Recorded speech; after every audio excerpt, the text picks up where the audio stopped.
Some girls dream about being saved by a prince. I was bought by a king whose crown was made of blood and whose castle was built on secrets that could destroy us both. The rain hit the broken windows of our third-floor apartment like angry fists trying to get in. Each drop that came through the loose frame landed on the different pieces of furniture below, making a steady beat that had become the sound of my life. I climbed the narrow stairs 2 at a time. My backpack was heavy with books about building design and the tiredness of another 16-hour day. At 22, I felt very old. While other students my age worried about parties and dating, I did a full school schedule and worked shifts at Café Luna, trying to keep us from drowning in bills. The rent was 3 weeks late. The electric bill sat unopened on the kitchen counter, and my father's promises had become as trustworthy as his ability to stay sober. "Dad," I called, pushing open the apartment door. The familiar smell hit me right away. Old beer mixed with failure and broken dreams. "Please tell me you went to that construction job interview today." Marcus Martinez sat hunched over our used dining table. A half-empty bottle of cheap whiskey was his only friend. At 55, he looked 70. His dark hair was now streaked with early grey, and his once strong hand shook as he lifted the glass to his lips. "Isabella, mija," he said with slurred words, not looking up. "You're home early." "It's past 11, Dad. I worked 2 shifts after classes, remember?" I dropped my bag and looked at the disaster that was supposed to be our home. Empty bottles lined the windowsill like awards for failure. The Hendersons called about the rent again. Mrs. Henderson was actually crying when she told me they might have to kick us out. My father's laugh was bitter and hollow. Eviction, such a polite word for throwing people into the streets. Then do something about it. The words exploded from me before I could stop them. Apply for jobs, show up to interviews sober, stop drinking away what little money we have left. For the first time that evening, he looked at me directly. His brown eyes, so similar to mine, were bloodshot and filled with something that looked like guilt. "You think it's that simple, Isabella? You think I haven't tried, have you? Because from where I'm standing, it looks like you've given up completely." I moved to the kitchen and began cleaning the mess he'd left behind. Dirty dishes, overflowing, ashtrays, the trash of a man who'd stopped caring about anything except the bottom of a bottle. "I used to build things," he whispered, more to himself than to me. "Beautiful things. Skyscrapers, bridges, monuments that would last forever." I'd heard this speech before. The golden days when Marcus Martinez was a respected foreman, when my mother was still alive, when we lived in a real house, instead of this cramped apartment that smelled like other people's dreams had come to die. That was before Mom died, Dad. That was 12 years ago. At some point you have to move forward. Some things you can't move forward from, mija. Some debts follow you forever. The way he said it made me pause. A plate halfway to the sink. "What? Debts, Dad? What are you talking about?"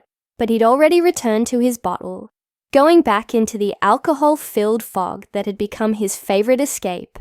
I finished cleaning in silence, my mind spinning with possibilities I didn't want to think about. My father had always been dramatic when he drank, saying mysterious things that meant nothing in the morning light. At exactly 11:23, someone began pounding on our door. Not knocking, pounding with the kind of force that suggested the person on the other side didn't care whether they woke the entire building. The sound echoed through our thin walls like gunshots, each hit making our cheap furniture shake. My father went stiff, the color draining from his face so quickly I thought he might faint. The glass slipped from his hands, breaking against the linoleum floor and sending whiskey and glass pieces everywhere. "Dad, don't answer it," he whispered. his voice barely heard over the continued assault on our door. "Isabella, whatever happens, don't open that door." But it was too late. The pounding stopped, replaced by the clear sound of metal against metal. Someone was picking our lock like a professional. The door swung open to reveal 3 men in expensive suits, water dripping from their shoulders despite the covered hallway. They moved with the smooth grace of sharks, smelling blood in the water, their eyes scanning our pathetic apartment with clear disgust. The first man through the door was built like a refrigerator, with hands that looked capable of crushing bones, and a face that suggested he'd done exactly that many times. The second was leaner, but no less dangerous, with the kind of scars that spoke of violence survived rather than avoided. But it was the third man who stole my breath and froze my blood at the same time. He was younger than I'd expected, maybe 28 or 30, with the kind of stunning good looks that belonged on magazine covers rather than in my shabby living room. Dark hair swept back from a face that could have been carved from marble by great artists. His suit probably cost more than I made in 6 months, and he wore it with the easy confidence of someone who'd never known poverty or need. But it was his eyes that truly terrified me. Pale blue, almost colorless. They held the kind of cold intelligence that missed nothing and forgave less. When they settled on me, I felt like prey being looked at by a top predator. "Marcus Martinez," he said, his voice carrying the faint trace of an accent I couldn't place. Italian, maybe, wrapped around words that held complete authority. "You've been avoiding my calls." My father struggled to his feet, swaying dangerously. "Mr. Gambino, I wasn't expecting you to come personally. When a man owes me $2 million and then disappears, I take a personal interest in the matter." $2 million. The number hit me like a physical blow, so large and impossible that my mind initially rejected it completely. My father, who couldn't scrape together enough money for rent, somehow owed this dangerous stranger more money than most people saw in a lifetime. "I can explain," my father began, but the man Gambino held up a single finger for silence. "Your explanations have been notably absent for the past 6 months, Marcus, as have your payments." Those pale eyes shifted to me again, and I felt my skin prickle with awareness. "Your daughter, she wasn't mentioned in our original contract. Leave her out of this," my father said, finding some courage despite his obvious terror. "Isabella has nothing to do with my business. Your business became my business the moment you failed to pay our agreement." Gambino stepped closer to me, and I caught the scent of expensive cologne mixed with something darker. "Isabella Martinez, 22 years old, building design student at Metropolitan University, works part-time at Cafe Luna on 5th Street. The fact that he knew so much about me made my mouth go dry with fear. "How do you know that?" "I know everything about the people who owe me money, Miss Martinez, and their families." His gaze swept over our pathetic living room, taking in the sight, broken furniture, the water stains on the ceiling, the general air of desperation that clung to everything like smoke. "Though I must say, seeing your living conditions makes it clear that your father's debt is unlikely to be paid through normal means." "What kind of debt?" I found my voice, though it came out smaller than I intended. "How does someone owe $2 million?" My father made a strangled sound of protest, but Gambino's cold smile silenced him. "Gambling debts, Miss Martinez. Your father has an unfortunately expensive habit of betting on things he cannot control. Football games, boxing matches, horse races. For the past 3 years, he's been borrowing money to cover his losses, always promising that the next bet would be the one to make everything right." The room tilted around me. 3 years. For 3 years, while I'd been killing myself trying to keep us afloat, My father had been systematically destroying any chance we had at a normal life. "I can get the money," I heard myself say, though I had no idea how. "Give me time. I'll figure something out."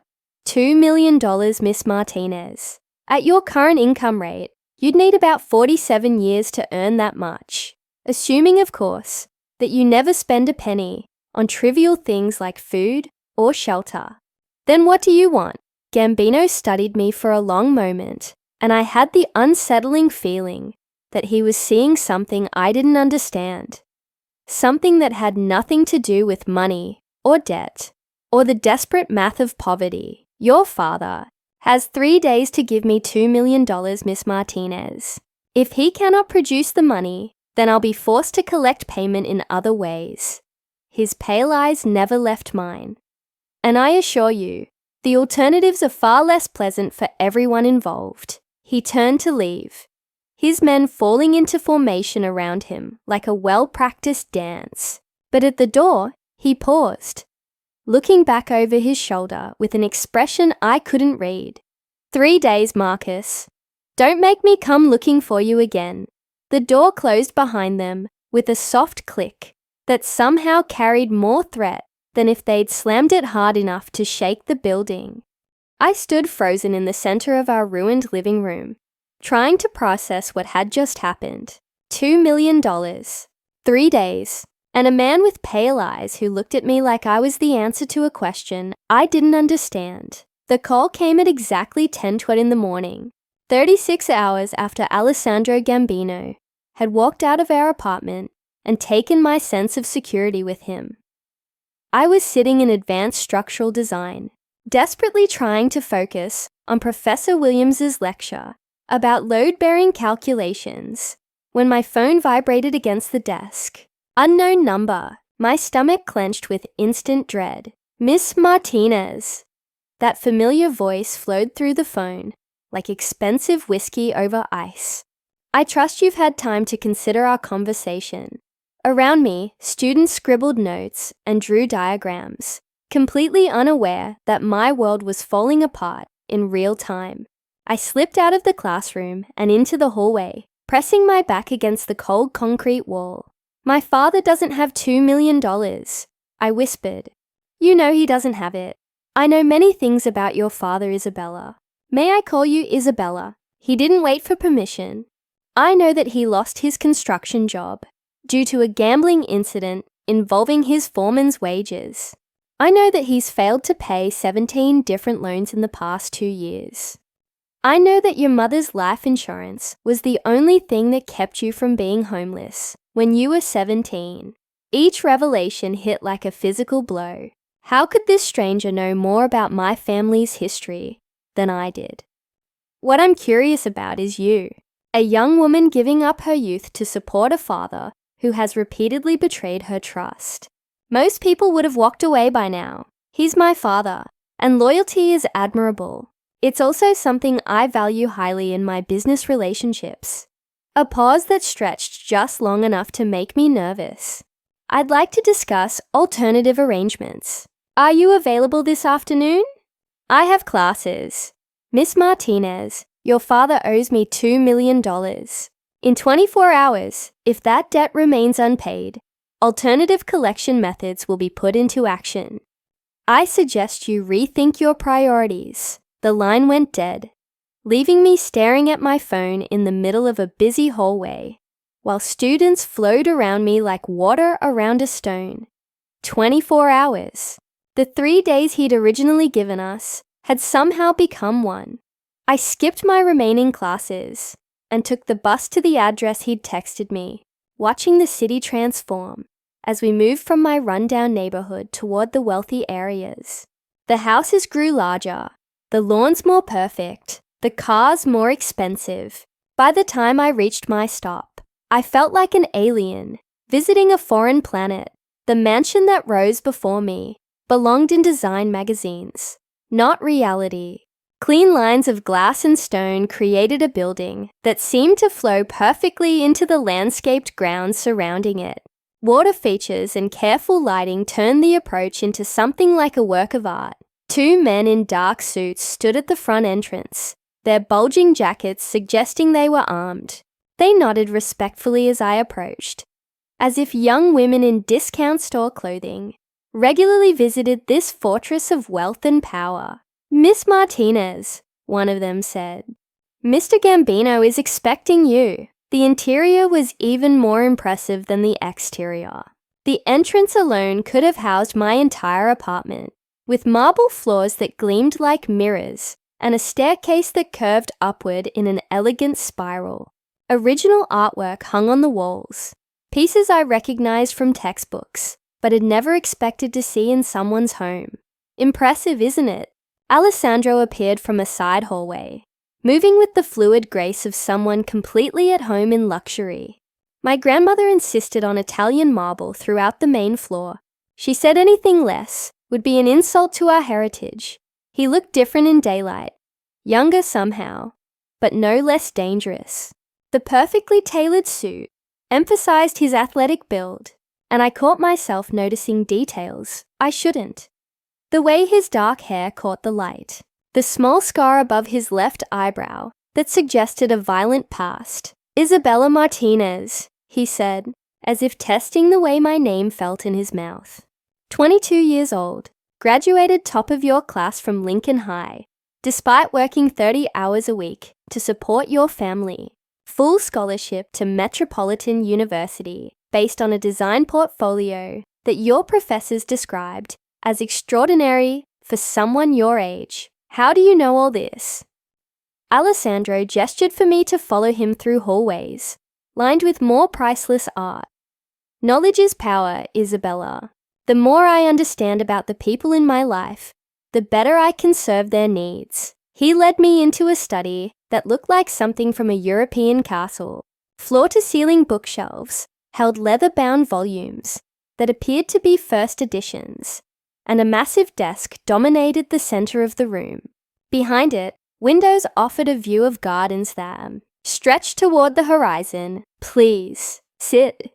Alessandro settled into the chair behind the desk, while I perched, nervously on the edge of a leather chair that probably cost more than my tuition. "Would you like something to drink? Coffee, wine, water?" "I'm fine." The lie came automatically. I wasn't fine. I was terrified, overwhelmed, and desperately out of place in this monument to wealth. "Very well. Let's discuss your father's situation." Alessandro opened a file folder and withdrew several photographs, spreading them across the desk where I could see them. These were taken at various locations around the city. As you can see, your father's gambling extends beyond simple sports betting. The images showed my father at underground poker games, illegal casinos, and private clubs I didn't recognize. In each photo, he looked increasingly desperate, increasingly broken. 3 years ago, Marcus Martinez was a functioning alcoholic with a minor gambling problem. Today, he's a severe addict who will bet on anything. Dice games, card games. Which raindrop will reach the bottom of a window first? Alessandro's voice held no judgment, just clinical assessment. Men like your father are valuable to people like me, Isabella. They're predictable, manageable, and they always come back for more. Then why haven't you cut him off? Because 3 months ago, he offered me something more valuable than money. Alessandro leaned back in his chair, those pale eyes studying my reaction. He offered me his daughter. The words hit me like ice water. What? Oh, not in so many words. But when a man runs out of money, out of possessions, out of hope, he starts making promises he has no right to make. Alessandro stood and moved to the window, hands clasped behind his back. Your father suggested that you might be willing to work off his debt in a more personal way. Bile rose in my throat. My father would never, wouldn't he? Alessandro turned back to me, his expression unreadable. A desperate man will sacrifice anything to feed his addiction, Isabella. Family, dignity, his daughter's future. The question is, what are you willing to sacrifice to save him? I don't understand what you're asking.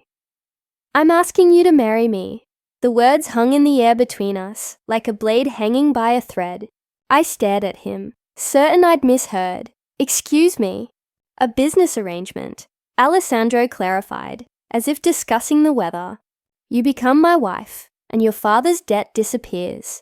You continue your education. I'll even arrange for you to transfer to a better program if you prefer. You'll want for nothing materially. And in exchange, you belong to me completely." His pale eyes held mine with unwavering intensity. "You take my name, live in my house, appear at my side when required. You provide heirs to continue the Gambino legacy. You're talking about buying me. I'm talking about saving your life." Alessandro moved closer, and I caught the scent of his cologne again. Something expensive and masculine that made my pulse quicken, despite my fear. "Your father's debt extends beyond my organization, Isabella. He owes money to people far less reasonable than I am. People who would use you in ways that would break you completely. Before throwing away what's left, a man appeared in the doorway, tall and broad-shouldered, with graying temples, and the kind of weathered face that spoke of violence survived. "Boss, the Romano meeting in 15 minutes. Cancel it, Marco." Alessandro didn't take his eyes off me. "Miss Martinez and I are still negotiating. Marco Torino," I realized, Alessandro's right-hand man, the one who'd been mentioned in hushed conversations at the cafe whenever customers discussed the Gambino family. He looked at me with curious assessment before nodding and disappearing. "Marco's been with me for 8 years," Alessandro explained. "Since I took over the family business. He's completely loyal, completely trustworthy. These are the kinds of people you'd be surrounded by, Isabella. Protection, security, stability. At 28, you run an entire criminal organization." Something flickered across his face. "Pain, maybe, or regret. I inherited the business when my father was killed. Some inheritances come with trust funds and summer homes. Mine came with enemies and blood debts." He returned to his desk, withdrawing another file, but it also came with resources. The documents he showed me were financial records, bank accounts, investment portfolios, business holdings that stretched across multiple states and countries. The numbers were staggering. The Gambino family controls legitimate businesses worth over $500 million, construction companies, restaurants, real estate development, import-export operations. Alessandro's finger traced across spreadsheets that might as well have been written in a foreign language, for all I understood them. "We employ over 3,000 people directly, and our activities support countless more. All legal, the vast majority. Some activities exist in grey areas that allow for more flexible interpretation of regulations, but nothing that would endanger the long-term stability of the organization." I stared at the documents, trying to wrap my mind around the scale of what he was showing me. "Why would you want to marry someone like me? You could have anyone. I could have anyone willing to marry me for my money. That's not the same thing." Alessandro closed the file and leaned forward, his intense gaze holding mine. "I've watched you for months, Isabella. The way you care for your father despite his failures. The way you've sacrificed your own happiness to keep your family together. That kind of loyalty, that strength of character, it can't be bought. You've been watching me. I make it my business to understand everyone connected to my interests.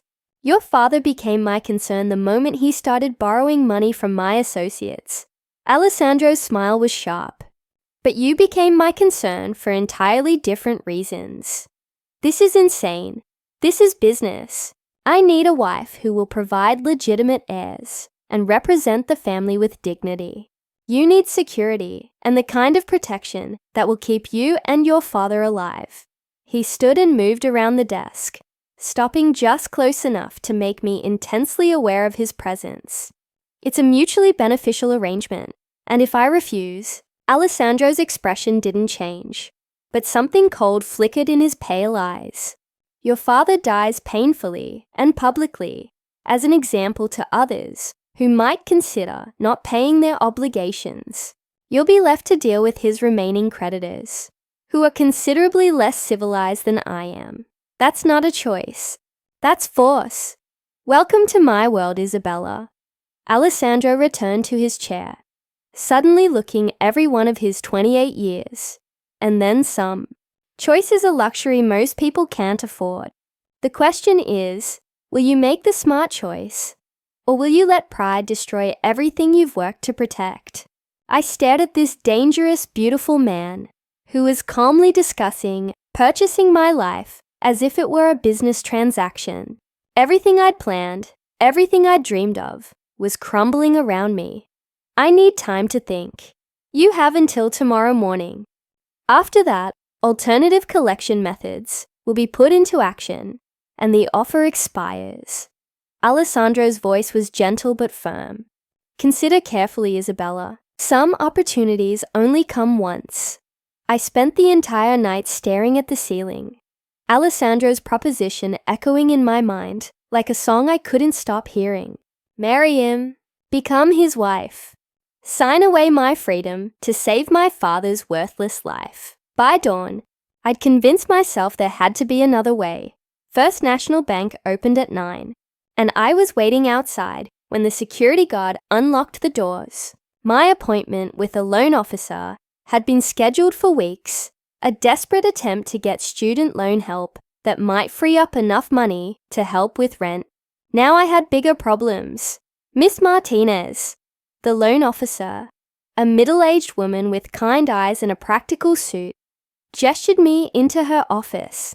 I've reviewed your application, and I'm afraid I have disappointing news.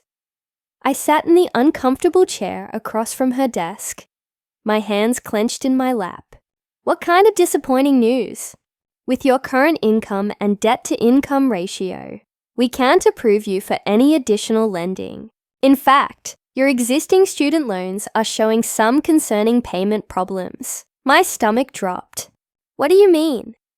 According to our records, you've missed 3 payments in the past 6 months. Your account is marked as late, which affects your creditworthiness for any future lending opportunities. 3 missed payments. My father had been taking the bills, probably stealing them or using the money for his gambling.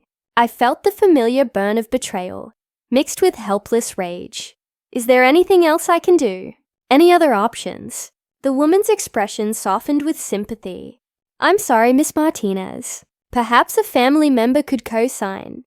Or if you had something valuable to secure the loan. I walked out of the bank feeling more defeated than when I'd entered. No loan, no money, no options, except the one Alessandro had offered.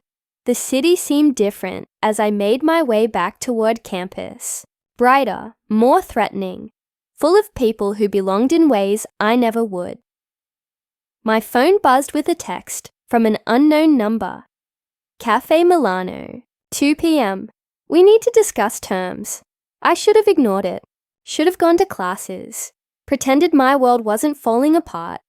Maintained the illusion that I had choices. Instead, I found myself walking toward the address Alessandro had sent, each step feeling like I was walking toward my own execution. Cafe Milano occupied a corner building in the financial district, the kind of place where powerful people made deals over espresso that cost more than I spent on food in a week. Through the windows, I could see businessmen in expensive suits conducting meetings that probably involved more money than my family would see in a lifetime. Alessandro sat at a corner table, looking perfectly at ease in surroundings that intimidated me just by existing. He wore a charcoal grey suit today, with a white shirt that emphasized his olive skin and a tie that probably cost more than my rent.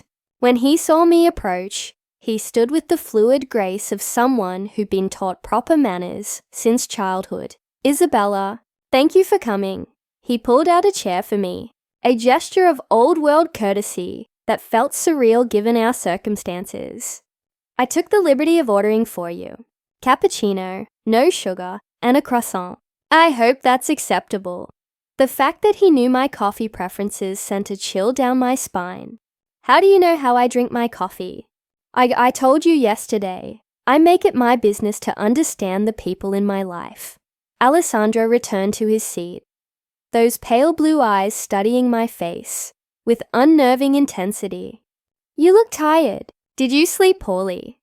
I spent the night trying to figure out if there's any way out of this situation that doesn't involve selling myself to a stranger. And what did you conclude? I stared at the perfect cappuccino he'd ordered for me. The foam art, creating a delicate pattern on the surface. That you've made sure there aren't any alternatives. I've simply presented you with the reality of your circumstances. Alessandro's voice was gentle but firm. Your father's debt exists whether I'm involved or not. The consequences of his choices will unfold regardless of my preferences. You could forgive the debt. I could. But that would set an example that would undermine my authority and endanger everyone under my protection. He leaned forward slightly, his expression serious. I don't run a charity, Isabella. I run a business that employs thousands of people and supports countless families. Showing weakness invites challenges that result in violence. So this is about maintaining your reputation. This is about survival, mine, yours, and everyone connected to both of us. Alessandro reached into his jacket and withdrew a small velvet box, setting it on the table between us. But it's also about opportunity. I stared at the box without touching it. What's that? Open it, with trembling fingers. I lifted the lid to reveal a ring that took my breath away. The center stone was a perfect diamond, at least 3 carats, surrounded by smaller stones that caught the afternoon light and threw rainbows across the cafe table. It was the kind of ring that appeared in magazine advertisements, the kind normal people only dreamed about. It belonged to my grandmother, Alessandro said quietly. She wore it for 57 years. Through wars and peace, poverty and prosperity, she gave it to my father the day before she died, with instructions that it should only be given to a woman worthy of the Gambino name. I'm not worthy of anything. I'm just a broke college student whose father is a gambling addict. You're a woman who sacrificed her own happiness to care for a parent who's repeatedly betrayed your trust. You've maintained your integrity despite having every reason to become bitter and selfish. Alessandro's hand moved across the table, his fingers almost touching mine. That kind of strength is rarer than diamonds. Isabella, you don't know me. I know that you work double shifts to pay for your father's mistakes. I know that you've never missed a day of classes, despite being exhausted and overwhelmed. I know that you volunteer at the literacy center downtown, teaching adults to read, even though you barely have time to eat. His pale eyes held mine with unsettling intensity. I know that you cry in the bathroom at Cafe Luna when you think no one is watching, but you always wipe your tears and go back to work with a smile. The accuracy of his observations made my skin crawl. You've been stalking me. I've been protecting you. There's a difference. Alessandro withdrew his hand, returning to the careful distance he maintained. Marco has been ensuring your safety for the past 3 months. The reason you haven't been approached by your father's other creditors is because word has spread that you're under Gambino protection, without my knowledge or consent. Would you have preferred I let them take their chances with you? Because I can arrange that if you'd like to experience the alternatives. I thought about the men who'd visited our apartment, the cold violence in their eyes when they'd looked at me. Alessandro might be dangerous, but he'd never looked at me like I was prey to be consumed. Why marriage? Why not just hire me or something? Because marriage creates bonds that can't be easily broken. It provides legitimacy, legal protection, social standing. Alessandro's voice took on a harder edge. And because I need heirs, Isabella, the Gambino name dies with me unless I have children to carry it forward. Children. The word came out as barely a whisper. Eventually, yes. When you're ready, when you're comfortable with the arrangement. His expression softened, almost imperceptibly. I'm not a monster, Isabella. I don't force myself on unwilling women. But you'll force them into marriage. I'll offer them choices they wouldn't have. Otherwise, Alessandro gestured around the cafe at the luxury surrounding us. Look around you. This could be your life. Security, comfort, respect. No more working double shifts. No more worrying about rent. No more watching your father destroy himself with his addiction. A waiter appeared at our table, refilling our coffee cups with practiced efficiency. He moved with the kind of respect that suggested he knew exactly who Alessandro was and what that meant for his tip. The croissant is excellent, Alessandro observed, as if we were discussing the weather rather than the terms of my captivity. French butter, imported daily. The chef here trained in Paris. I'm not hungry. You should eat anyway. You've lost weight since I first saw you, and you were already too thin. His gaze swept over me with clinical assessment. Proper nutrition will be a priority once you're living under my roof. You're talking about me like I'm a possession you're planning to maintain, aren't you? The question was asked without malice, just matter-of-fact acknowledgement. Your father has already sold you, Isabella. The only question now is whether you'll accept the terms I'm offering, or whether you'll take your chances with less civilized buyers. I stared at this beautiful, dangerous man who was calmly discussing the purchase of my life over artisanal coffee and French pastries. Everything about him screamed wealth and power, from his perfectly tailored suit to the way the staff treated him with nervous respect. What would be expected of me? Publicly, you'd be my wife. You'd attend social functions, meet with other wives in our circle, represent the family with dignity. Alessandro's fingers drummed against the table, the only sign of tension he displayed. Privately, you'd live in my house, take my name, and eventually provide heirs to continue the Gambino legacy. And if I say no, his pale eyes met mine with unwavering directness. Then you walk out of here, and I'll never contact you again. Your father's debt will be collected through traditional means, and you'll be free to rebuild your life however you choose. After watching my father die, after watching your father face the consequences of his own choices, Alessandro leaned back in his chair, his expression unreadable. I won't lie to you, Isabella. The men your father owes money to aren't known for their restraint or creativity. His death would be public, painful, and educational. And me. You'd be left to deal with his remaining creditors, who would view you as a valuable asset to be sold off. Alessandro's voice remained calm, almost gentle, as he described horrors I couldn't fully comprehend.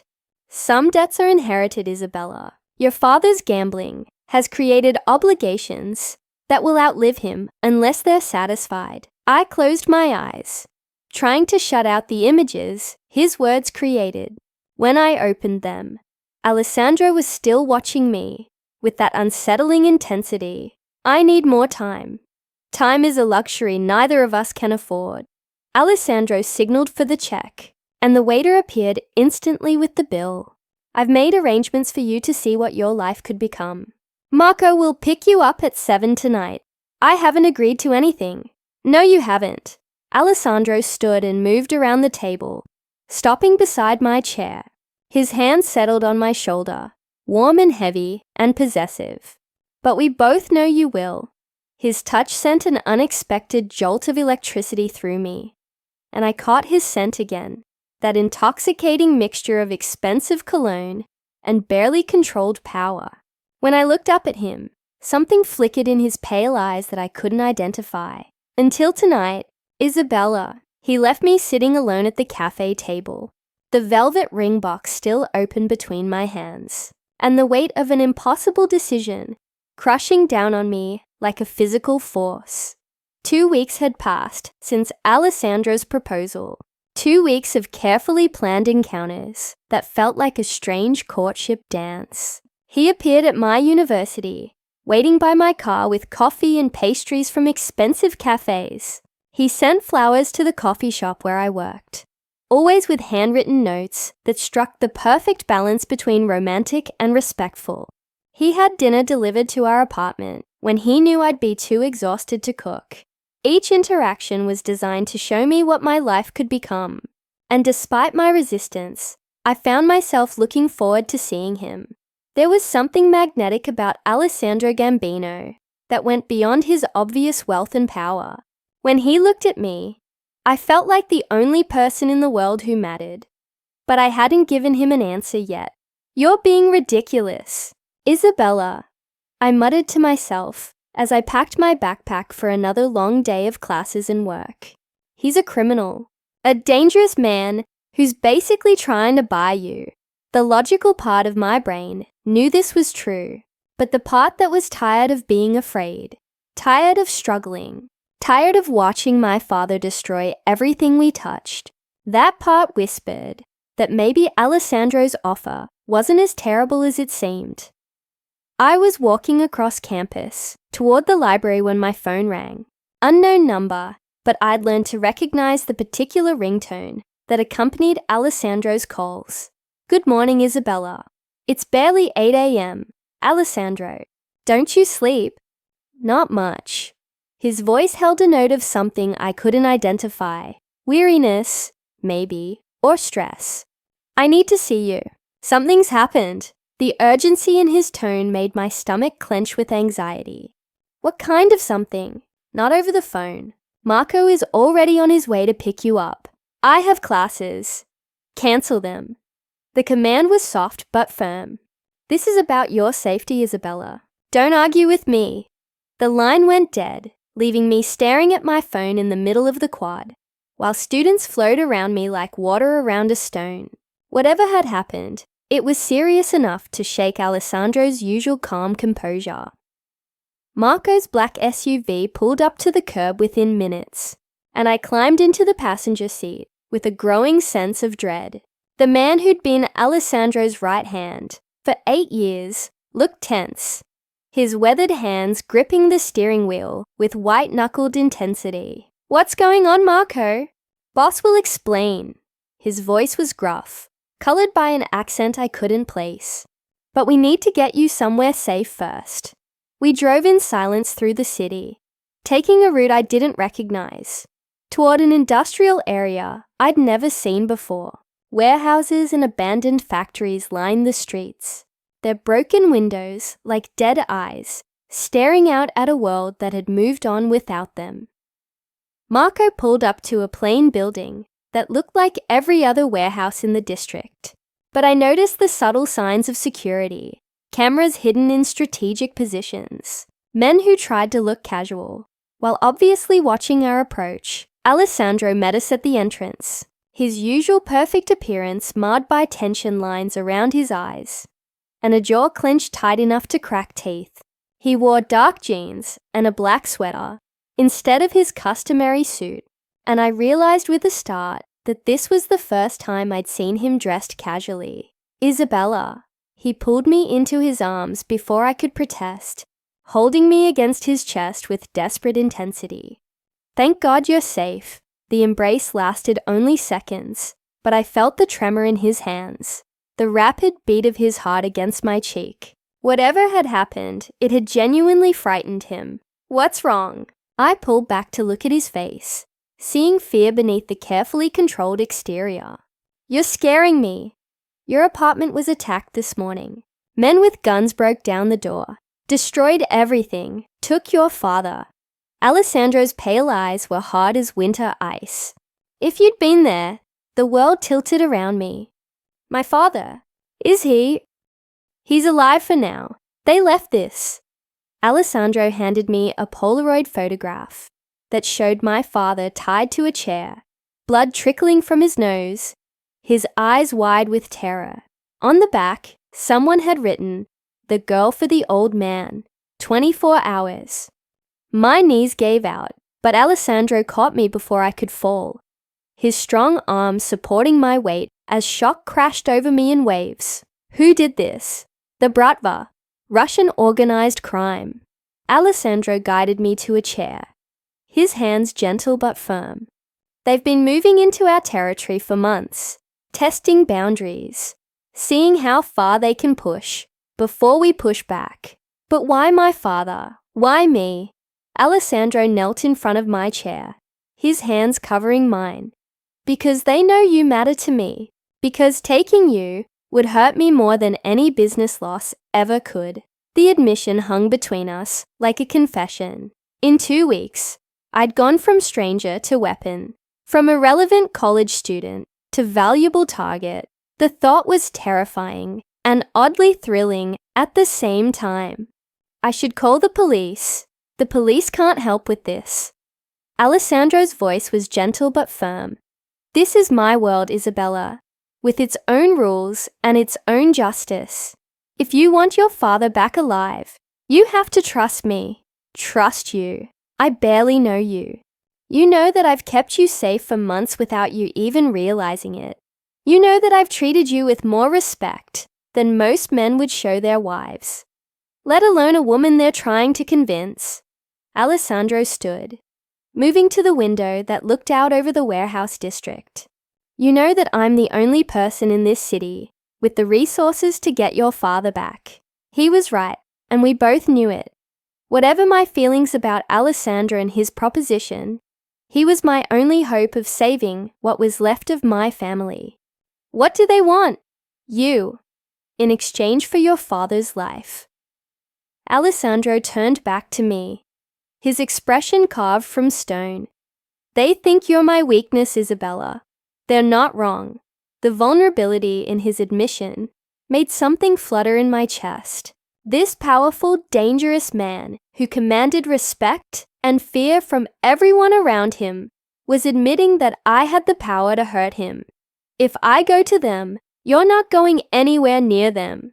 The command cracked through the air like a whip. I won't trade one life for another, especially not yours for his. He's my father. And you're? Alessandro stopped, seeming to struggle with words. You're mine to protect. The possessive statement should have angered me. Instead, it sent heat spiraling through my veins in ways I didn't want to examine too closely. So what do? We get him back on our terms, with our methods. Alessandro moved closer, his pale eyes holding mine with magnetic intensity. But Isabella, after today, everything changes.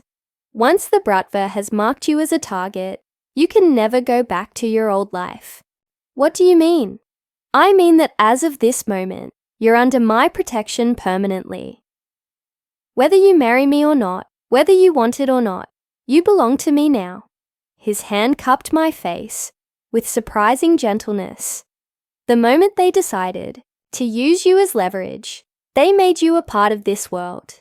I should have protested, should have demanded alternatives, should have insisted on my right to choose. Instead, I found myself leaning into his touch, drawing comfort from his strength. I'm scared. Good. Fear will keep you alive. Alessandro's eye, thumb traced across my cheekbone, and I caught the familiar scent of his cologne, mixed with something darker, adrenaline, maybe, or the promise of violence. But I need you to be brave too, Isabella. I need you to trust me completely.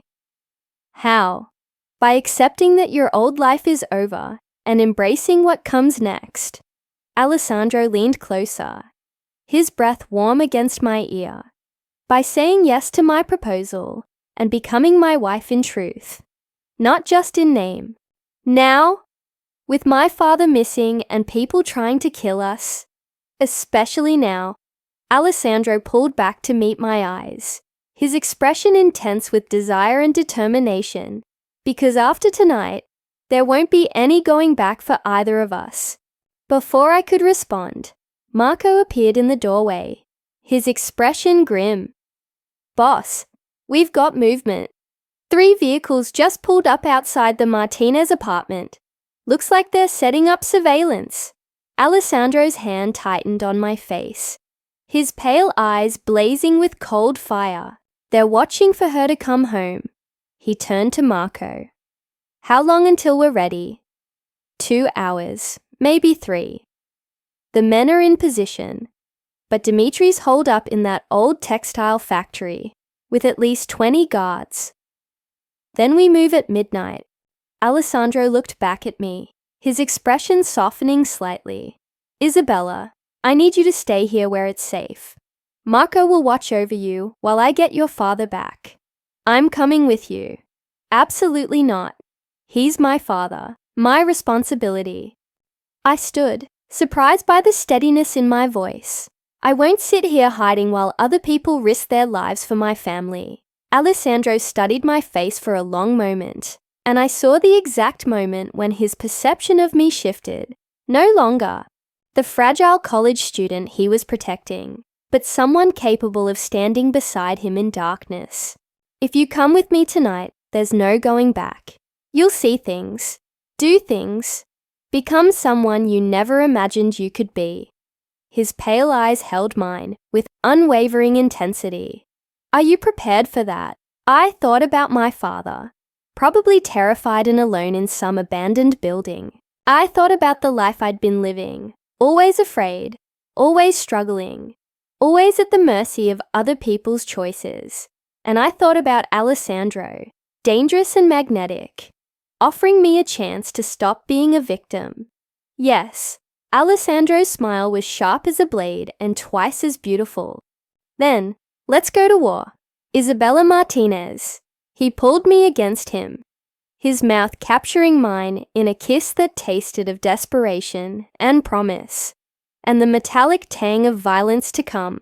When we broke apart, both of us breathing hard, something fundamental had shifted between us. I was no longer the innocent girl he was trying to protect. I was his partner in the darkness that lay ahead. 8 weeks had passed since Alessandro and I rescued my father from the Bratva. 8 weeks of living in his fortress-like mansion, of sharing meals and conversations that felt dangerously close to normal. 8 weeks of pretending I didn't notice how his touch stayed longer when he helped me into cars, or how his pale eyes followed me through rooms, like I was something precious he couldn't bear to lose. 8 weeks of falling for a man I wasn't sure I could trust. My father had recovered from his ordeal, though the fear never fully left his eyes. Alessandro had arranged for him to stay in a secure facility, supposedly for addiction treatment, but really for his own protection. The official story was rehabilitation. The reality was witness protection from people who still wanted him dead. But this morning, everything changed. I woke feeling sick, a wave of nausea that sent me stumbling to the marble bathroom Alessandro had renovated, specifically for my use.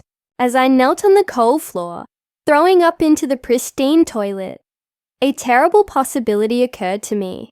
When was my last period? The thought hit me like ice water. With everything that had happened, the threats, the rescue, the complete upheaval of my life, I'd stopped keeping track of normal things like menstrual cycles. But now, counting backwards, I realized I was almost 6 weeks late. 6 weeks, right around the time Alessandro and I had first been intimate. That night of desperate fear and comfort that had led to so much more than either of us had planned. I sat on the bathroom floor, my back against the marble wall, and tried to process the implications. Pregnant. I might be carrying Alessandro Gambino's child, the heir to a criminal empire I'd stumbled into by accident. The irony wasn't lost on me. He'd wanted to marry me, to provide legitimate heirs, and now I might be pregnant before we'd even had a proper wedding. I needed to know for certain. The pharmacy was a 20-minute drive from Alessandro's estate, but I'd never made the trip alone. Marco, or one of the other guards, always accompanied me when I left the grounds. Part of the security measures Alessandro insisted were non-negotiable. But today, I couldn't face explaining why I needed a pregnancy test to one of his men. I slipped out through the kitchen entrance while Alessandro was in his office conducting business, taking the keys to the small Mercedes he'd given me for my personal use. The guards at the gate looked surprised when I approached alone, but they didn't question my right to leave. The drive into town felt like an escape, even though I knew it was temporary. For 20 minutes, I could pretend I was just a normal 22-year-old woman running errands, not the unofficial fiancée of the most powerful crime boss in the city. The pharmacy was busy with the usual afternoon crowd, and I grabbed a pregnancy test from the family planning aisle with hands that shook only slightly. The teenage cashier barely glanced at me as she rang up my purchase, probably assuming I was just another college student dealing with the consequences of poor decision-making. If only it were that simple. I was driving back toward Alessandro's estate when I noticed the black sedan following me. At first, I thought it might be one of his security team, but the car maintained a careful distance that suggested surveillance rather than protection. My pulse quickened as I remembered Alessandro's warnings about always being watched, always being a target. I took a detour through downtown, testing whether the car would follow.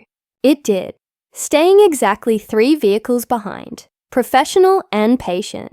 Fear crept up my spine as I realized I was being hunted by someone with the skills to make it look casual. My phone rang, and Alessandro's name appeared on the screen. Relief flooded through me. "Where are you?" His voice was tight with concern. "Marco said you left the estate alone. I needed to run an errand. I'm on my way back, but Alessandro, I think someone's following me." The silence on the other end of the line stretched long enough to make me nervous. When Alessandro spoke again, his voice was deadly calm. "Describe the car. Black sedan. 2 men in the front seat. They've been behind me for 15 minutes. Drive to the warehouse district. Take Morrison Street to 5th. Then turn left into the industrial complex. Don't stop. Don't slow down. And whatever you do, don't let them box you in." "What's happening?" "Just drive, Isabella. I'll explain when you're safe." I followed his directions, my heart pounding as the sedan maintained its pursuit. The industrial district was mostly empty at this time of day, which made me feel more vulnerable rather than safer. When I turned into the complex Alessandro had specified, I saw why he'd chosen it. Black SUVs emerged from behind warehouses, like sharks scenting blood. Alessandro's men, armed and ready, surrounded the sedan before its occupants could react. Through my rearview mirror, I watched 2 men in expensive suits being dragged from their vehicle at gunpoint. Alessandro appeared beside my car, before I'd even put it in park, yanking open the driver's door and pulling me against his chest with desperate intensity. "Are you hurt?" His hands moved over me with clinical efficiency, checking for injuries. "Did they try to approach you?"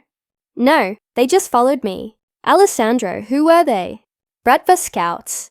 They've been testing our defenses for weeks, looking for weaknesses." His pale eyes blazed with cold fury. "You gave them exactly what they were looking for, a way to get to me through you." The accusation stung, because it was true. My need for independence, for normalcy, had created a vulnerability that could have gotten both of us killed. "I'm sorry. I just you needed what was so important that you risked both our lives to get it." Alessandro's voice was sharp with anger and fear. What errand couldn't wait for proper security? I looked at the pregnancy test in my purse, at the secret that might change everything between us, and realized I couldn't tell him. Not like this. Not when he was already furious with me for being reckless. Personal items. Things I was embarrassed to ask Marco to help me buy. Alessandro studied my face with that unnerving intensity, and I could see him trying to decide whether to push for more details. Marco appeared at his shoulder before he could speak. "Boss, we've got a problem. The Russians weren't just following her. They planted a tracking device on her car." Alessandro went very still, the kind of stillness that came before violence. "How long has it been there?" "At least a week, maybe more. Professional job, nearly invisible." Marco's weathered face was grim. They know where she goes, when she leaves, how long she's away from the estate. They've been watching me for a week. The implications hit me like a physical blow. They know about my father, about the treatment facility. They know everything. Everything. Alessandro's voice was barely above a whisper, but it carried the promise of payback, which means they've been planning something for longer than we realized. He turned to Marco, his expression shifting into the cold mask I'd learned to recognize as his business face. Double security on the facility where Martinez is staying. I want armed guards in his room, 24 hours a day, and get me everything we have on Bratva movements in the past month. Already on it, boss. Marco hesitated, glancing between Alessandro and me. But there's something else. Something you need to know about the tracking operation. What? It wasn't just surveillance. Someone inside our organization had to give them access to plant that device. Marco's voice was heavy with implications. We've got a leak, Alessandro. Someone close enough to know Isabella's routines. Someone with access to the motor pool. The betrayal hit Alessandro like a physical blow. I could see it in the way his shoulders tensed, in the muscle that jumped in his jaw. Someone he trusted had sold him out, had put me in danger for money or leverage or fear. Who? The single word carried enough threat to make grown men confess their sins. We're still investigating, but the list is short. Only 6 people had the access and opportunity to plant that tracker. Marco pulled out a folded piece of paper. I've already started bringing them in for questioning. Alessandro took the paper, his pale eyes scanning the names. When he reached the bottom of the list, his expression went completely blank. No. The word was barely audible. Boss, Marco Torino is on this list. The silence that followed was deafening. Marco, Alessandro's right-hand man for 8 years. His most trusted lieutenant. The man who'd helped rescue my father and protected me when Alessandro couldn't be there. There has to be a mistake, I said. But even as the words left my mouth, I remembered things that hadn't made sense at the time. Marco's nervousness lately, his reluctance to meet Alessandro's eyes, the way he'd been making phone calls in private. No mistake. Alessandro's voice was hollow with betrayal. The timing fits. He's been acting strange for weeks, asking questions about our security protocols, volunteering for assignments that would give him access to sensitive information. Why would Marco betray you? Alessandro crumpled the paper in his fist, his knuckles white with strain. Money, fear, leverage. It doesn't matter why. He looked at me with eyes that held more pain than anger. What matters is that the person I trusted most in the world sold us both out for 30 pieces of silver.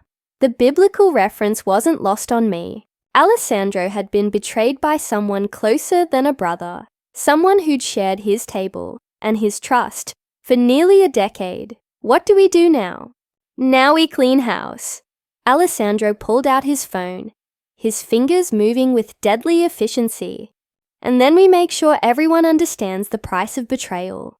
As he made calls to set his response in motion, I stood in the shadow of an abandoned warehouse, clutching a pregnancy test I hadn't had the chance to use, and realized that the man I was falling in love with was about to become someone I might not recognize. The war was coming, and this time it would be fought with people we'd trusted, over secrets that could destroy us all. But first, I had to find out if I was carrying the heir to an empire built on blood and betrayal. The pregnancy test lay on the marble bathroom counter like an accusation. 2 pink lines, clear as daylight, confirming what my body had already been trying to tell me.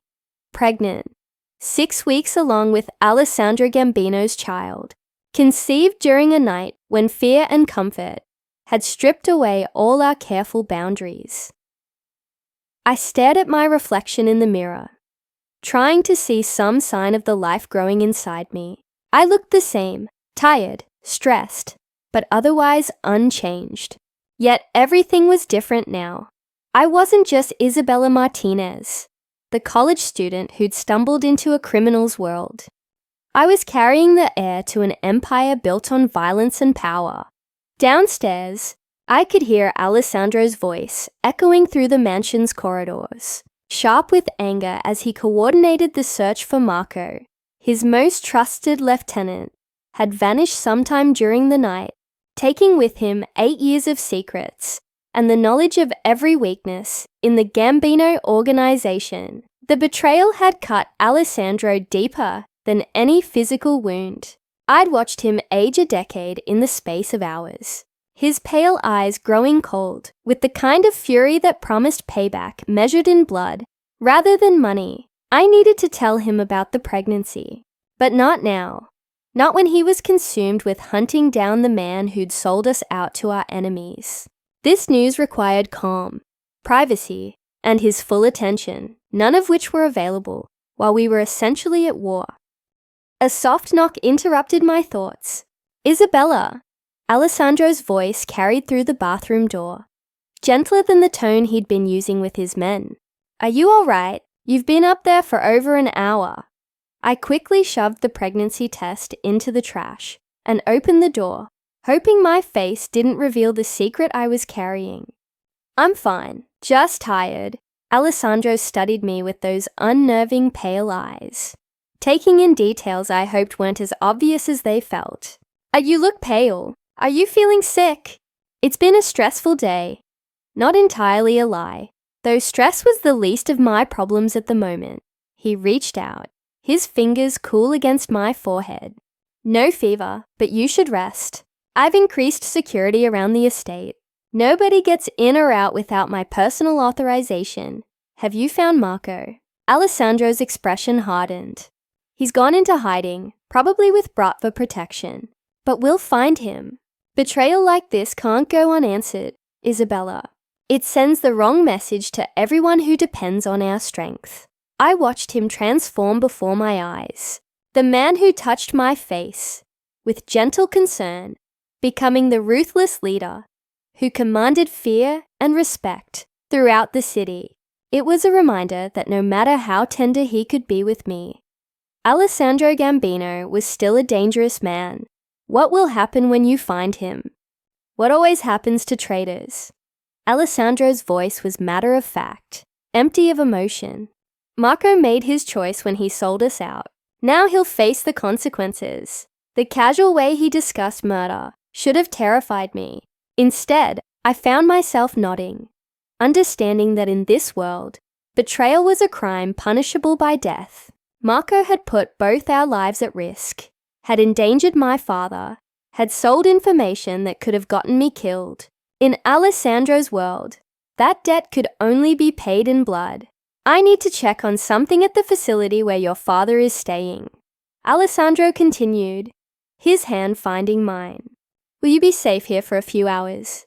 "Of course. Where else would I go?" Something flickered in his eyes, relief maybe, or gratitude that I wasn't fighting him on the security measures. "I've left instructions with the guard detail. You're not to leave the estate grounds for any reason." "Understood." "Understood." Alessandro leaned down and kissed my forehead, a gesture so tender it made my chest ache. "This will be over soon, Isabella. Once we've dealt with Marco and sent the Bratva a message they won't forget, we can go back to planning our future. Our future." If only he knew how much more complicated that future had become. After Alessandro left, I found myself wandering through the mansion's empty corridors, my thoughts spinning with possibilities and fears. The house that had become my sanctuary now felt like a beautiful prison, its luxury unable to distract from the violence brewing just beyond its walls. I was in Alessandro's study, looking through the architecture books he'd bought for me when the phone rang. Not Alessandro's private line, but the main house number that only family and close associates knew, Gambino Residence. I'd learned to answer with the proper formality. "Isabella." The voice was unfamiliar, male, with a slight accent I couldn't place. "Isabella Martinez." Ice flooded my veins. "Who is this?" "A friend of Marco's. He's very concerned about your well-being." I should have hung up immediately. Should have called security. Should have done anything except continue the conversation. But fear had frozen my vocal cords. Marco asked me to give you a message. The voice continued, smooth and confident. He wants you to know that Alessandro isn't the man you think he is. I don't want to hear this. Your father's debt. It was never $2 million. Alessandro inflated the numbers, created a crisis that didn't exist so he could manipulate you into his bed. The words hit like physical blows. You're lying. Am I? Think about it. How convenient that Alessandro appeared in your life, just as you were becoming desperate enough to consider drastic measures. How perfectly timed that the Bratva decided to target you just when you were starting to question his motives. My legs gave out, and I sank into Alessandro's leather chair, the phone trembling in my hand. What are you saying? I'm saying that Alessandro Gambino orchestrated everything from the beginning. The debt, the threats, even the attack on your father, all carefully designed to make you dependent on his protection. The voice was patient, almost kind. Marco discovered the truth and tried to warn you. That's why he had to disappear. That's impossible. Is it? When did you first notice Alessandro's men watching you? Was it really for your protection? Or was it to make sure you didn't discover the truth about your father's real debt? The questions hit too close to home. I remembered the months of subtle surveillance, the way Alessandro always seemed to know exactly where I was and what I was doing. I thought it was protection, but what if it had been control? Marco is safe, the voice continued. But he's worried about you, Isabella. He knows Alessandro will never let you go voluntarily. You're too valuable to him now. Valuable how? You carry his child. The words stopped my heart. How do you know that? Marco pays attention to details. He's been watching you for weeks. Notice the signs Alessandro has been too distracted to see. The voice softened with something like sympathy. That baby makes you incredibly powerful, Isabella. The heir to the Gambino Empire has tremendous value to Alessandro's enemies. What do you want? To offer you a choice. Real freedom, not the gilded cage Alessandro has built for you. Marco can arrange for you to disappear, to start over somewhere safe with your child. And my father will be protected as part of the arrangement. The Bratva has no interest in hurting an innocent man. I closed my eyes, trying to process what I was hearing. If it was true, if Alessandro had manipulated everything from the beginning, then nothing I'd believed about our relationship was real. The tenderness, the protection, the way he looked at me like I mattered, all of it would be an elaborate lie designed to secure his heir. But if it was false, if Marco was trying to turn me against Alessandro out of spite or fear, then I was playing into the hands of people who wanted to destroy everything we'd built together. I need time to think. Time is something you don't have. Alessandro will be back soon, and once he realizes you know the truth, he won't let you out of his sight. The urgency in the voice was unmistakable. There's a car waiting at the service entrance behind the kitchen. The guards have been distracted by a small incident at the front gate. You have maybe 10 minutes to decide.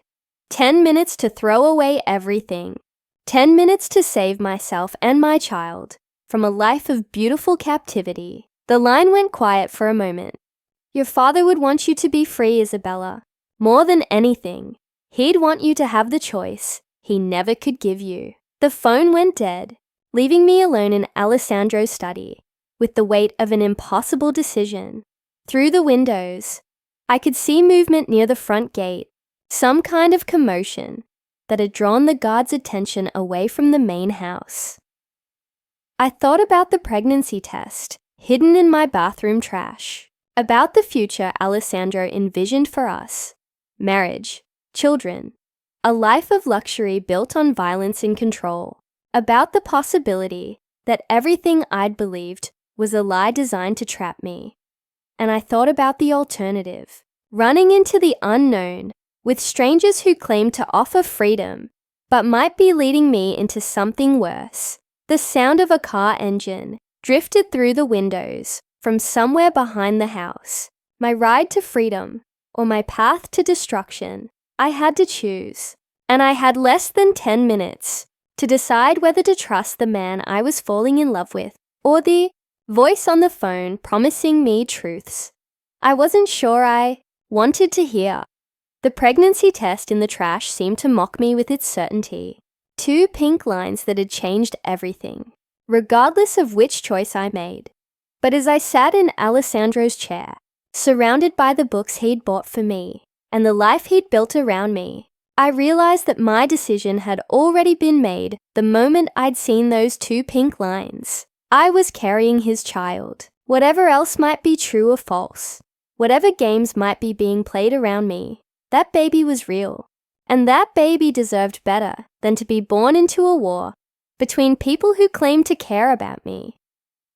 I walked to the kitchen, past the service entrance, where a car waited in the shadows, and picked up the phone to call Alessandro. Isabella, what's wrong? Nothing's wrong. I just wanted to hear your voice. And I wanted to know, when I told him about the pregnancy, whether his reaction would reveal a man who truly loved me, or one who'd finally secured his perfect pawn. I'll be home soon. Are you sure you're all right? I'm sure. I lied, one hand instinctively moving to my still flat stomach. I'm exactly where I need to be. Whether that was true remained to be seen. But I was done running from the truth, whatever form it might take. The war came to us at dawn, 3 days after the phone call that had nearly torn my world apart. I'd chosen to trust Alessandro, chosen to believe that whatever manipulation might exist in our relationship, his feelings for me were genuine, but doubt lingered like poison in my veins, making me question every touch, every tender word, every promise of protection. I still hadn't told him about the pregnancy. Isabella, get away from the windows. Alessandro's voice cut through my morning thoughts like a blade. He stood in the doorway of our bedroom, fully dressed despite the early hour, his pale eyes scanning the grounds beyond the glass with alert awareness. What's wrong? Movement in the tree line. At least 20 men, probably more. He was already reaching for the gun he kept in the nightstand, his movements efficient and deadly calm.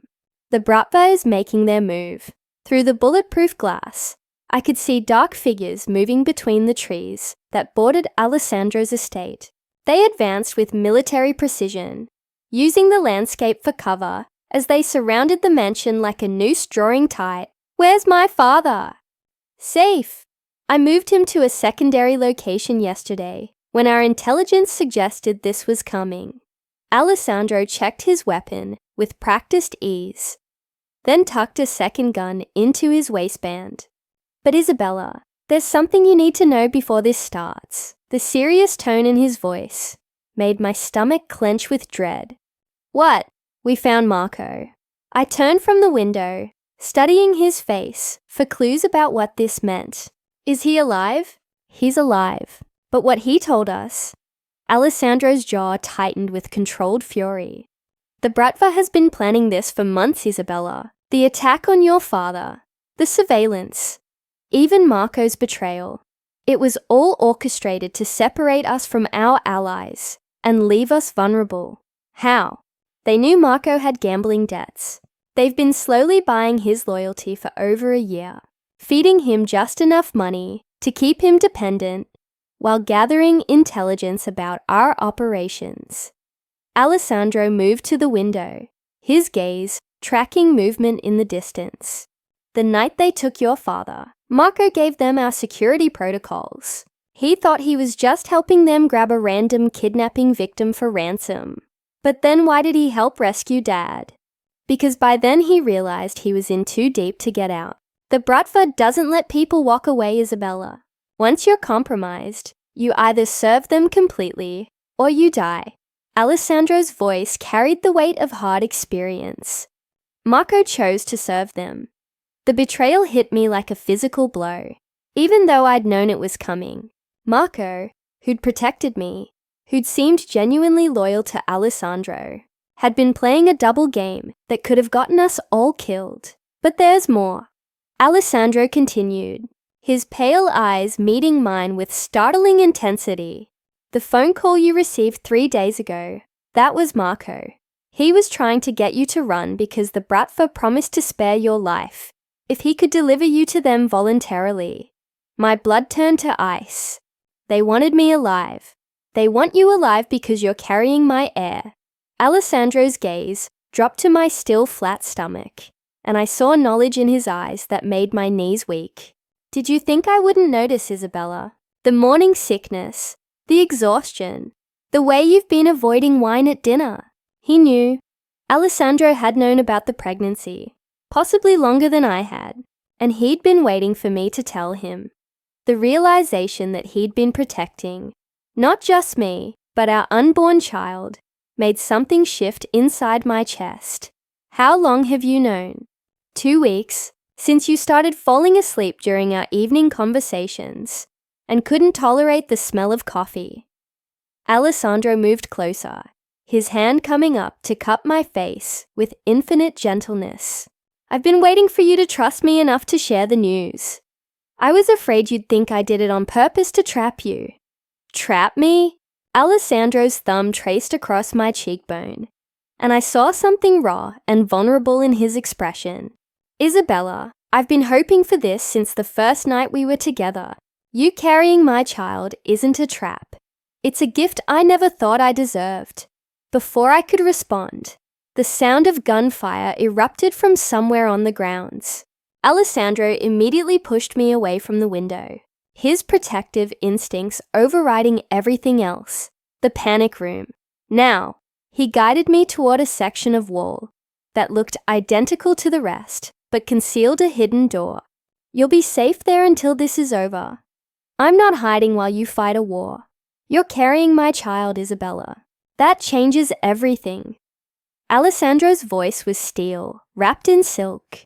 "I won't risk both of you for the sake of your pride." More gunfire, closer this time, accompanied by shouts in multiple languages. Through the windows, I could see muzzle flashes lighting up the pre-dawn darkness like deadly fireworks. "Alessandro, there's something else." I caught his arm as he started to turn away. "The phone call from Marco. He said my father's original debt was only $50,000, that you inflated it to manipulate me." Alessandro went very still, his pale eyes searching my face. "And you believed him? I don't know what to believe anymore." "Then believe this." Alessandro pulled out his phone, scrolling through files until he found what he was looking for. "Your father's gambling debts, documented by 3 different organizations over 2 years. The total comes to just over $2.3 million. The numbers on the screen made my head spin. Detailed records of bets placed, money borrowed, interest added at rates that would have made legitimate lenders cringe. It wasn't just the $50,000 Marco had claimed. It was a systematic destruction of any hope my father might have had for financial redemption. Marco lied to you, Isabella. The Bratva coached him on exactly what to say to make you doubt me, to make you vulnerable to their promises of rescue." Alessandro tucked the phone away, his expression grim. "They needed you to come willingly, because taking you by force would have started a war they weren't ready to fight. But they're fighting it now, because their subtle approach failed. You chose to trust me instead of running with them." Alessandro's smile was sharp as a blade. "Now they have to try to take by force what they couldn't acquire through deception." An explosion rocked the mansion, sending picture frames tumbling from walls and rattling the bulletproof windows. Alessandro immediately wrapped his arms around me, shielding me from falling debris. "The panic room, Isabella, please." But as he spoke, his phone buzzed with an incoming call. Alessandro glanced at the screen, and his expression darkened. "It's them. They want to negotiate," he answered on speaker, his voice deadly calm. "You have something to say, Dimitri." Alessandro Gambino. The voice was smooth, cultured, with the faint accent of someone who'd learned English as a second language. "I believe we have something to discuss." I don't negotiate with people who attack my home, not even to save the life of your unborn child. The questions send ice through my veins. We know Isabella is pregnant, Alessandro. We know that heir represents the future of your entire organization. Get to the point. The point is simple. You have something we want, and we have something you want. Your father-in-law is safe for now, but that could change very quickly if you don't listen to reason. My father, despite Alessandro's assurances, the Bratva had somehow gotten to him. I saw the moment Alessandro realized the same thing, saw the cold fury that transformed his features into something terrifying. What do you want? Isabella, unharmed and willing. In exchange, Marcus Martinez lives, and we withdraw from your territory permanently. Dimitri's voice was patient, reasonable, as if he were discussing a simple business transaction. You have 1 hour to consider the offer, and if I refuse, then we kill the old man, storm your fortress, and take what we want anyway. The only difference is how many people die in the process. The line went dead, leaving us in silence, broken only by the distant sound of gunfire and the hammering of my own heart. They have my father. I know. Alessandro's voice was hollow with self-blame. I thought the facility was secure. I thought. It doesn't matter what you thought. The words came out harder than I intended, fueled by fear and adrenaline, and the terrible certainty that this was my fault. They have him because of me. Because I'm a liability you can't protect. Isabella, no. I stepped back, putting distance between us, even as another explosion shook the mansion. I won't let my father die, because I was too selfish to make the hard choice. You're not going anywhere near them. It's not your decision to make. I met his pale eyes, with all the determination I could muster. I'm not your possession, Alessandro. I'm not something you own. You're carrying my child, and that child deserves to grow up with grandparents, not just the blood money from their grandfather's death. I moved toward the door, driven by a certainty that felt like destiny. I have to do this. Alessandro stepped into my path, his expression desperate. They'll kill you the moment they have what they want. Maybe. But if I don't go, they'll definitely kill my father. I reached up, touching his face with hands that only trembled slightly. And then they'll come for us anyway. There has to be another way. There is. I smiled, hoping it looked more confident than I felt. You trust me to be strong enough to handle whatever comes next. Before Alessandro could stop me, I was running toward the sound of gunfire, toward the men who wanted to use me as a weapon against the father of my unborn child. But behind me, I heard Alessandro shouting my name, heard his footsteps as he gave chase. But I had a head start and desperation driving me forward. The war had come to our doorstep, and it was time to end it. 7 months later, I stood in the private wing of Mount Sinai Hospital, watching our daughter sleep in her bassinet beside the bed where I'd nearly died, bringing her into the world. Sophia Grace Gambino had arrived 3 weeks early, as if she couldn't wait to join the empire her parents had built from blood and betrayal. The war with the Bratva had ended that dawn when I'd walked into their temporary headquarters, not as their victim, but as their executioner. Dimitri had made the fatal mistake of assuming that pregnancy had made me weak, that carrying Alessandro's heir meant I could be used as leverage against him. He'd been wrong. The gun I'd taken from Alessandro's desk had felt surprisingly light in my hands as I'd put 3 bullets into Dimitri's chest. The man who'd orchestrated months of terror, who'd used my father as bait and Marco as a puppet, had died with surprise written across his face. Marco had been there, chained like a dog in the corner of the warehouse, his face a map of bruises and regret. The Bratva had kept their word about keeping him alive, but they'd made sure he understood the price of betrayal. When I'd freed him after eliminating his captors, he'd wept like a child. "I'm sorry," he'd whispered over and over. "Isabella, I'm so sorry. They said they'd kill my daughter if I didn't cooperate. I never meant for it to go this far. I'd forgiven him, but Alessandro never would. Marco now lived in permanent exile, his gambling debts paid, and his daughter's medical bills covered, but forbidden from ever returning to the city or contacting anyone from his old life. It was mercy of a sort, though I suspected Marco would have preferred death to the isolation Alessandro had imposed. My father had been found in the basement of the same warehouse, physically unharmed, but mentally shattered by his ordeal. The addiction treatment Alessandro had arranged had helped with the gambling, but the trauma of being kidnapped and used as leverage against his daughter had left deeper scars. He was clean now, sober for the first time in years, working as head accountant for one of Alessandro's legitimate construction companies. The job gave him purpose and dignity while keeping him under protection that looked like ordinary employment. He'd walked me down the aisle 6 months ago, tears streaming down his face as he placed my hand in Alessandro's. Our wedding had been a masterpiece of controlled violence, wrapped in silk and flowers.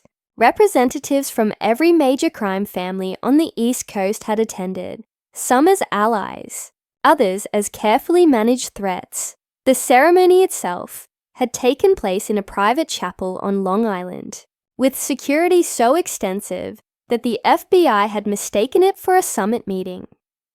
I'd worn Alessandro's grandmother's dress, altered to accommodate my growing belly, and carried a bouquet of white roses that concealed a small pistol, a wedding gift from my new husband. The symbolism hadn't been lost on anyone present. Isabella Gambino was not a woman to be trifled with. Mrs. Gambino. The nurse's voice was soft, respectful in the way that expensive private medical care demanded. Your husband is here to see you. Alessandro entered the room like he owned it, which, considering the size of his donation to the hospital's pediatric wing, he essentially did. He looked older than his 28 years, the weight of leadership and recent fatherhood adding gravity to his pale eyes. But when he saw me holding our daughter, his expression softened into something that still took my breath away. How are you feeling? Tired, sore, happy? I shifted carefully, making room for him on the hospital bed. She's perfect, isn't she? Alessandro settled beside me, his large hands impossibly gentle as he took Sophia from my arms. The sight of this dangerous man cradling our tiny daughter never failed to move me. He spoke to her in Italian, words of love and protection that I was slowly learning to understand. The business, thriving. Our expansion into legitimate enterprises is ahead of schedule, and the construction company your father manages just won a contract to build the new federal courthouse. Alessandro's smile was sharp with irony. The FBI will be working in a building constructed with Gambino money. And the other families? Respectful. Word has spread about what you did to Dimitri. No one wants to test the woman who eliminated the Bratva's leadership while 6 months pregnant. Alessandro's pride in my accomplishments was unmistakable. You've become something of a legend, Isabella, the queen who protects her king. It was an accurate description. In the months following the warehouse incident, I'd transformed from protected asset to active partner in Alessandro's empire. My architecture background had proven invaluable in designing buildings that served dual purposes, legitimate businesses on the surface, with hidden spaces and escape routes that allowed for less legal activities when necessary. The daycare center I designed served real children from the community while also functioning as a meeting place for sensitive negotiations. The medical clinic provided genuine healthcare to underserved populations while serving as a neutral zone where disputes could be resolved without violence. I'd become the acceptable face of the Gambino family's charitable work, the respectable young mother who could sit on hospital boards and university committees while quietly ensuring that our interests were protected. There's something else, Alessandro said, his voice taking on the tone that meant serious business. The commission has extended an invitation.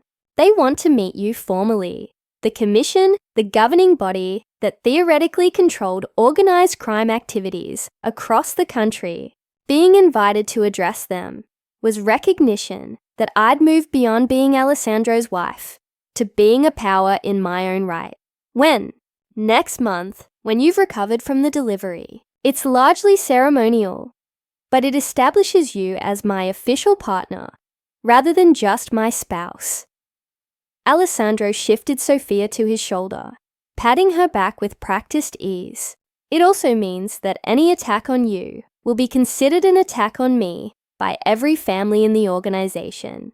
Protection through fear, protection through respect. There was a difference. You've earned this, Isabella. Alessandro's pale eyes met mine with perfect understanding. Not through me, but through your own choices and actions. It was true. The woman who'd hidden from Rain in a shabby apartment no longer existed. In her place was someone harder, smarter, more dangerous. Someone capable of pulling a trigger without hesitation when her family was threatened. But I was also someone who could design schools that served real children, who could manage charitable foundations that genuinely helped people, who could be a mother to the tiny girl sleeping in her father's arms. I have a proposal, I said, watching Alessandro's expression for his reaction. I want to establish a scholarship program, full rides to college for the children of our employees, legitimate and otherwise. Expensive. Worth it. Education is the best investment we can make in the next generation. I reached out to stroke Sophia's downy hair. I want our daughter to grow up in a world where intelligence is valued, as much as loyalty. And if some of those scholarship recipients decide they want nothing to do with our world, then they'll have the education and resources to build better lives for themselves. That's a win for everyone. I met Alessandro's gaze steadily. Not every problem can be solved with violence, Alessandro. Sometimes, the strongest thing you can do is give people choices. Alessandro considered this, his expression thoughtful. You want to reform the system from within. I want to build something that lasts longer than we do, something Sophia can be proud of, whether she chooses to be part of it or not, and if she chooses differently. If she wants a normal life, I looked at our daughter, perfect and innocent in her father's arms, and felt the fierce protectiveness that had driven me to kill for her before she was even born. Then she'll have that choice, but she'll have it from a position of strength, with resources and education, and the knowledge that she's loved unconditionally. I smiled, thinking of the trust funds Alessandro had already established, the legitimate businesses that would provide clean money for whatever future Sophia chose. We're not just building a criminal empire, Alessandro. We're building a legacy. Sophia stirred in her father's arms, her tiny fist closing around his finger, with the instinctive grip of a child claiming her birthright. When she opened her eyes, they were the same pale blue as Alessandro's, but somehow warmer, full of possibility, rather than calculation. She's going to be formidable, Alessandro murmured, wonder in his voice. She's going to be free, I corrected. Free to choose her own path, her own values, her own definition of power. Through the hospital window, the city spread out before us like a chessboard, full of territories to be claimed and alliances to be forged. It was Isabella Gambino now, wife to a king and mother to a princess, architect of an empire that served both darkness and light. The frightened girl who worked double shifts to pay her father's debts had died in that warehouse 7 months ago, reborn as someone who understood that true power came not from fear, but from the ability to protect what mattered most. Our daughter would inherit wealth and influence beyond measure, but more importantly, she would inherit the knowledge that strength came in many forms. Sometimes it meant pulling a trigger to protect your family. Sometimes it meant building schools to educate other people's children. And sometimes it meant choosing love over fear, trust over suspicion, hope over the cynicism that could so easily consume everything good in the world. Alessandro leaned over to kiss my forehead, careful not to disturb the baby between us. I love you, Isabella Martinez Gambino. I love you too, I whispered, meaning it more than I'd ever meant anything in my life. Outside, the city hummed with life and possibility, full of people who would never know how their fates were shaped by decisions made in hospital rooms and boardrooms, in warehouses and wedding chapels. But that was tomorrow's concern. Today, we were just a family, dangerous and devoted in equal measure, building something beautiful from the ashes of everything that had tried to destroy us. The empire would endure, but more importantly, so would we.